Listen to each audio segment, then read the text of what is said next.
নমস্কার। আজকে তৈরি করব সজনে ফুলের বড়া বা পকোড়া।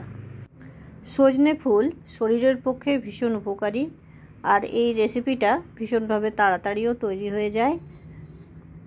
সজনে ফুলগুলো ভালোভাবে ধুয়ে নিয়েছি। এবার এটা একটা বড় পাত্রের মধ্যে দিলাম। এবার এর মধ্যে দেব পরিমাণ মতো বেসন, আর দেব ধনেপাতা কুচি আর কাঁচা লঙ্কা কুচি। ঝালটা আপনারা যেমন খান সেভাবেই দেবেন, বেশি কম নিজের উপর নির্ভর।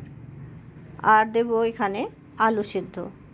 আলুটাকে ভালোভাবে হাত দিয়ে প্রথমে চটকে নেব, তারপর এই সজনে ফুল বেসন এর সঙ্গে ভালোভাবে মাখিয়ে নেব।